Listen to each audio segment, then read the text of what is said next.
PR issue নিয়ে 2024-এর অক্টোবরে আমরা প্রথম রাজনৈতিক সংস্কারের যে প্রস্তাবটা দিই, 41টা পয়েন্টে আমরা প্রস্তাব দিয়েছি ঢাকার একটা হোটেলে, এবং সেখানে আমরা নির্বাচন ব্যবস্থার সংস্কারের ক্ষেত্রে পিআরটা বলেছিলাম। কেন পিআরটা প্রয়োজন সেটা আমরা ব্যাখ্যা দিয়েছি। তবে যে আমাদের যদি দ্বিকক্ষবিষ্ট পার্লামেন্ট, তাহলে দুই কক্ষে আমরা চেয়েছি গিয়ে, এবং এই পিআরটা 2024-এর অক্টোবরেই প্রথম না। জামাত ইসলামীর আমির যখন প্রফেসর গোলাম আজম সাহেব ছিলেন, তিনি একটা বই লিখেছেন, সেখানেও অনেকগুলো দেশের উদাহরণ দিয়েছেন। এটা হচ্ছে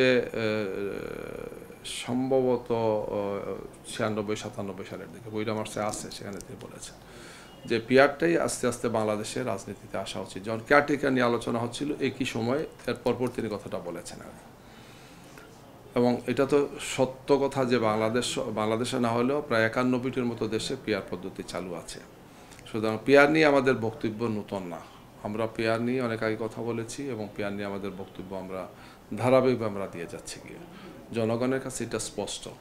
এমনকি আমরা ঐক্যমত্য কমিশনেও পিআরের বিষয়টা তুলেছি, যতগুলো ডায়লগ হয়েছে আমাদের পিআরটা আসছে যে স্বৈরাচার বা ফেসিবাদ যে নামই হোক, গত 16-17 বছর যেটা ছিল, এটা যাতে এই ধরনের কোনো সরকার যাতে আর স্বৈরাচার না হয়, সামনের যে সরকার আসবে, এটার জন্য উত্তম ব্যবস্থা হচ্ছে পিআর পদ্ধতিতে ইলেকশন।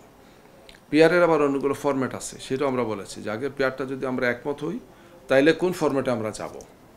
উন্মুক্ত পদ্ধতি আছে, তারপরে গোপন পদ্ধতি আছে, মিক্সড পদ্ধতি আছে, হাইব্রিড পদ্ধতি আছে, 5 থেকে 6টা পদ্ধতি আছে, বিভিন্ন দেশ বিভিন্নগুলো ফলো করে। ইদানিং যে সমস্ত ডিপ্লোম্যাটরা আমাদের সাথে আলাপ আলোচনা আছে, তারাও তাদের দেশের পিআর নিয়ে আমাদেরকে ক্লিয়ার করেছেন যে আমাদের দেশে পিআর আছে, আমরা এগুলো নিয়ে তাদের সাথে আলোচনা করেছি। আমরা বলেছি যে প্রথম তো অন্তর্বর্তীকালীন সরকার একমত হওয়া লাগবে যে পিআর আমরা চাইব, অন্যান্য দলগুলো সবাই মিলে আমাদের একমত হওয়া লাগবে, তারপরে কোন ফরম্যাটে যাবো আমরা। সুতরাং আমাদের পিআর নিয়ে আমাদের বক্তব্য কোনো অস্পষ্টতা নেই, কোনো অস্বচ্ছতা নেই। আমরা এটা কথা বলেছি, এটা নিয়ে আমরা বক্তব্য রাখছি, এটা নিয়ে আমরা আন্দোলন করছি। 3য় দফা শেষ হয়ে 4র্থ দফা আন্দোলনে আছে। পিআর তো শুধু আমাদের দাবি না, এই দাবি আরও অনেকগুলো দলের আছে, ইনক্লুডিং এনসিপির দাবি আছে। তারা উচ্চকক্ষে পিআর চেয়েছেন, আমরা 2 কক্ষে পিআর চেয়েছি। কেউ কেউ পিআর বলেছেন পার্সিয়াল পিআর, 50-50, 150 আসন 150 আসন। কেউ বলেছেন যে 100 আসন বাই রোটেশন 100-100 করে হবে। সেগুলো আপনাদের সেগুলো স্পষ্ট আছে। পিআর নিয়ে কোনো অস্বচ্ছতার কোনো বিষয় নাই। প্রথম কথা হচ্ছে এটা একটা কমন দাবি বলা যায়, এক্সেপ্ট বিএনপি পিআর চায় নাই। কিন্তু এখন তো এই ব্যাপারেও নীতিগত দিক থেকে অধিকাংশ দল একমত হয়েছেন, এবং সর্বশেষ জুলাই সনদে যে প্রস্তাব আসে সেখানে উচ্চকক্ষে পিআরটা হচ্ছে, যেটার আইনি ভিত্তি হলে সেটা একটা বাস্তবায়ন হবে আর কি।